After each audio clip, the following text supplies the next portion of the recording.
turebe umusaruro zatanze. Ikindi uburyo muri Amerika batangiza intambara ntabwo ari uko kwifata gutyo gusa ngo dutangije intambara. Ibintu bitorerwa bihinduka nk'umushinga w'itegeko utangira nk'umushinga w'itegeko. Uri kubyumva? Uyu munsi biragoranye usibye kubivuga gusa mu buryo buri diplomatique. Blinken akavuga uriya munyamabanga wa leta kubyumva akavuga ati twamaze kuvuga ko nibigenda gutya tuzabigenza gutya.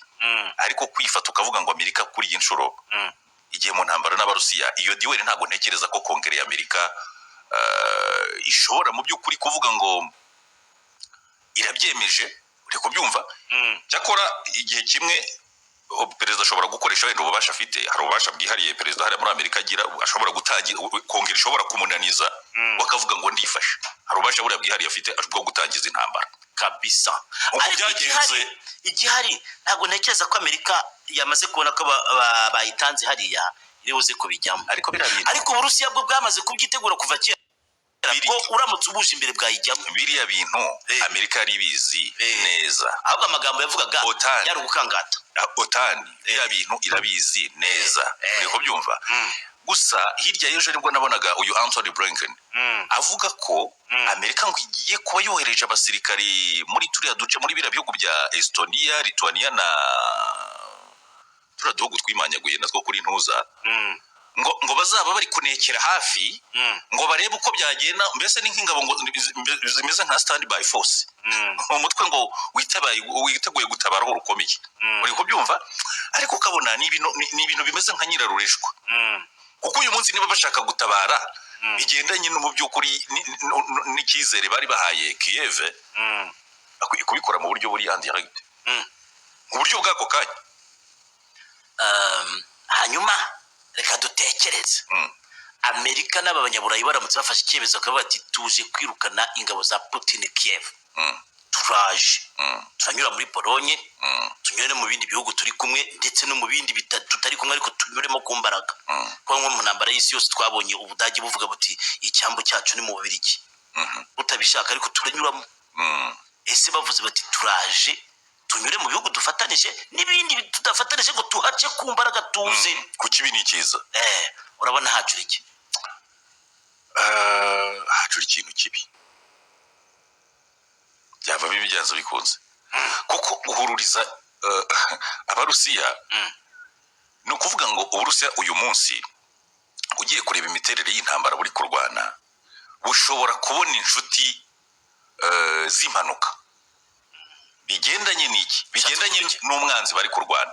Uyu munsi niba Ubushinwa bwakunze guceceka muri iki kibazo, uri kubyumva? Ntuze gutekereza, ariko mu buryo buziguye bafitanye umwuka mu by'ukuri ikintu kitarasandara hagati kubera Taiwan, hagati y'Ubushinwa na Amerika.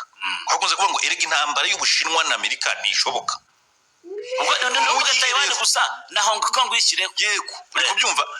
Niba twarakunze kuvuga ngo cyangwa se abantu basezengura ibiro bavuga ngo intambara y'Ubushinwa na Amerika ntishoboka mu buryo bworoshye, mu gihe Amerika n'Uburusiya yabishobotse, byaba automatically byaba bivuze ko n'iy'Ubushinwa ishoboka.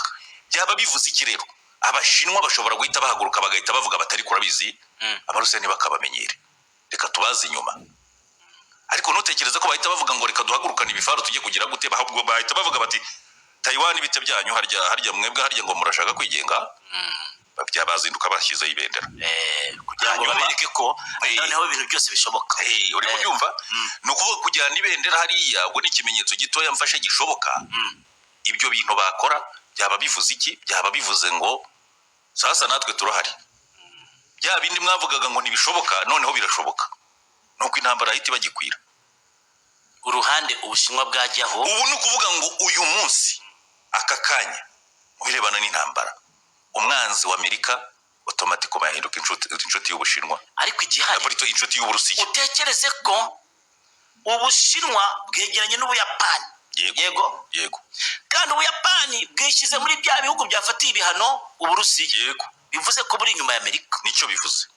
Hanyuma ikindi, Ubushinwa buramutse bugiye ku ruhande rw'Uburusiya, hari ikindi gihugu kinini cyane cyitwa Ubuhinde cyahita kijya kuri Amerika. Cyajya kuri Amerika. Ubwo Pakistan ikajya? Ko nawe urabyumva, Pakistan ihora ihanganye buri gihe n'Ubuhinde.